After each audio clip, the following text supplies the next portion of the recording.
Joining us now, Congressman Toby Tiangco. Congressman Tiangco, good afternoon to you. Thanks for joining us today. Welcome to the program. Yes, Carmina, good noon. All right, so yesterday we were watching things very closely. You came this close. The committee came this close to bringing Zaldico in to appear. What happened when it was suspended? Because when you guys came back, upon resumption, the motion of Congressman Erice, he himself deferred. So what happened then during the suspension, Congressman?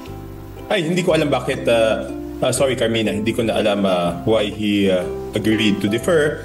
Pero ang nangyari nun, diba, there was a motion by Congressman Erice, no? Kaya naman, siguro, paliwanag lang natin bakit gusto imbitahan ni Congressman Erice si Congressman Zaldico. Kasi nung tinanong niya si Secretary Bunoan, alam niyo ba, yung insertions doon sa BICAM, sabi ni Secretary Bunoan hindi at Kongreso lang ang nakakaalam. So, ang ginawa ni Congressman Erice, dahil Kongreso lang ang nakakaalam at ang chairman ng Committee on Appropriations noong tinalakay ang 2025 budget ay si Congressman Zaldico. So he made a motion na imbitahin si Congressman Zaldico. Then tumutol si Congressman Benny Abante. So dapat yung pinagbotohan na lang, no? So hindi umabot dun sa botohan. So hindi ko alam why he deferred his motion. But I made a manifestation. Sinabi ko na ito ang problema kasi ang parang katwiran nila kaya hindi pa pwede ipatawag si Congressman Zaldico is because congressman siya, hindi siya pa pwede maging resource person out of courtesy at hindi siya, ibig sabihin, hindi siya pwedeng panumpay na siya magsasabi ng katotohanan.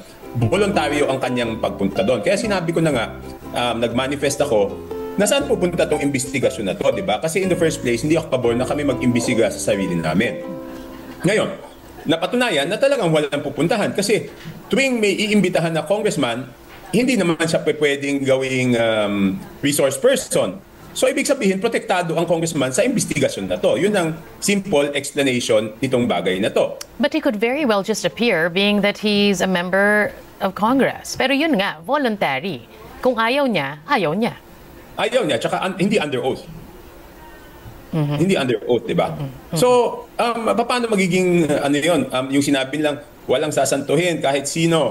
Eh yun na nga, yun ang pinakamaliwanag na example na walang pupuntahan itong hearing na to. Talagang, lang to, lokohan lang to, para siguro ma-divert yung issue, maghanap ng ibang may kasalanan, para yung pinakamalaking may kasalanan ay hindi na mapanagot, di ba? Kasi, second, ako na yung nagsabi, di ba? Hinamon nila una nagsalita si Mayor Magalong, sabi niya, ganito, 20% sa Committee on Appropriations. Ang daming congressman nagsabi no na, sige, sabihin mo yan dito, imbitahan ka namin. Si Congressman Abante, sinabi pa, wag mo kami lahatin. Sabihin mo kung sino yan. Pag inimbita ka namin. O, di ba, kahapon, diner ko na imbitahan nila. Ano mga dahilan la? Hindi, madami pa tayong kailangan talakayin. Iimbitahan namin, hindi makapagbigay ng petsa. Hindi ba dapat kung sino yung sinasabi at tinuturo na pinakamalaki ang nakuha doon sa proyekto, dapat malaman na namin kaagad, di ba? Eh bakit ayaw nilang tawagin si Mayor Magalong, di ba? So kung kayo po ang tatanungin, sino bang taga-kumpas ng lahat ng ito, Congressman Tiangco? Hindi ko alam sa kanila.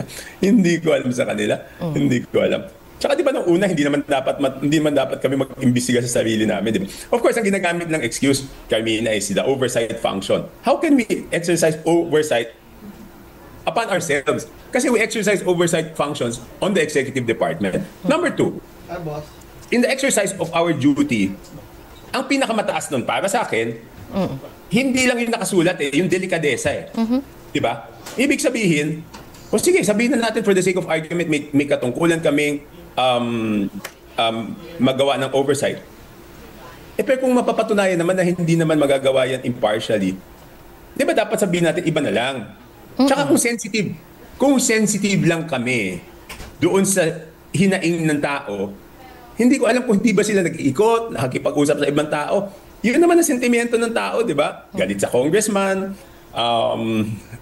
tapos kami pa mag-imbestiga doon sa sarili namin. Hindi ba namin lalong ginagalit yung tao? Well, The President, Congressman Tiangco, already ordered a sweeping review of the DPWH budget for 2026. And the agency is tasked to execute this, DPWH under Secretary Vince Dizon and the DBM. So once they go through the spending plan for 2026, Congressman, what do you think they'll find? Okay yan. I'm in favor of that, no? I'm in favor of that. Kasi talaga naman ganun yung proseso, di ba? Minsan, hindi talaga nalalagay yung priority doon sa isang lugar. Kasi normally, ganito gagawin, di ba, Carmina? May wish list yan, di ba? Ulitin ko, yung hindi kaya ipagawa ng lokal, ang aspiration, what's aspiration in Tagalog? Yung hangarin ng bawat congressman is mahingi doon sa national budget. Okay? So, maglilista ka ng mga proyekto. Madami yan. Kahit sinabing, ganito yung NEP mo, susubukan mo. You try to get more projects for your district.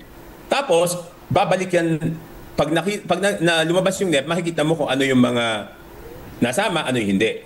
So, ang gagawin, ang ginagawa ko, kakausapin ko yung district engineer. Ito ba, mga kailangan, ito ba, hindi. So, katulad kami, nag-meeting kami last week ng district engineer, base sa aming pag-uusap kasama ng local government unit, may mga dapat wag muna ipagawa, meron naman dapat ipagawa. So, yung district engineer namin, nag-submit na siya ng errata galing doon sa department. Ibig sabihin, hindi kami yung naghihingi ng amendments kung hindi sila. Pero the amendment is within the budget, ha? Ibig sabihin, kung 100 pesos yon, meron ka lang ililipat pero hindi tataas yon. So, gumawa na siya ng errata. So, mas mabuting ma-review yan, di ba? Mas mabuti ma-review ng DPWH, mas mabuti ma-review ng DBM ulit para tignan talaga kung kailangan yung proyekto o hindi. Kasi meron ngayon pangamba, Congressman Tiangco, na yung insertions na nangyayari sa BICAM ay maaring nangyayari din sa NEP pa lamang. Kumbaga, baked into the NEP ang allegedly itong mga insertions. So doon pa lang meron na daw nabubukulan na. Of course. Kaya nga dapat tignan Dapat talaga tignan. I agree na dapat tignan yan. At alamin kung bakit nalagyan ng pondo itong proyektong to. Kasi di ba, ang budget na yan ay galing sa executive branch. Wala pang insertion dyan from the House of Representatives kasi yung insertion manggagaling doon sa what do you call this, sa small committee tapos doon sa BICAM. So mas mabuting pag-aralan yan. May balang ho tayo ng usapan before we let you go, Congressman Tiangco. Kamusta na po kayo? Given that you're up against a behemoth here, sinubukan nyo, nakita naman kahapon, sinubukan nyo ulit na maging transparent, na panagutin kung sino man dapat ang managot. But once again, you hit a blank wall. So how are you doing in the face of this adversity? Hindi, okay lang. Pero my thinking and my impression is, wala naman pupuntahan yon, di ba? Ibig sabihin, para sa akin, lokohan na lang yung committee na yon. Meron namang independent commission na itatayo ang presidente. So bakit na lang hindi yun ang duminig doon sa lahat, di ba? Bakit? Of course, yung ghost projects, there's no question, we all condemn the ghost projects. Pero saan pupunta to? Kung ayaw nga paimbitahan ng isang congressman, ayaw imbitahan yung magsasabi kung sino yung pinakamalaki ang kita later on na daw, hindi ba mas importante yon? Kasi yung mga contractor na inimbitan nila, wala naman sinabing contractor na ganito sasabihin namin. Ito may commitment.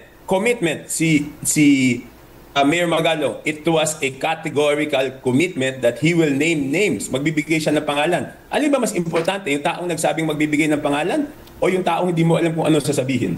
Hindi ba logical yon?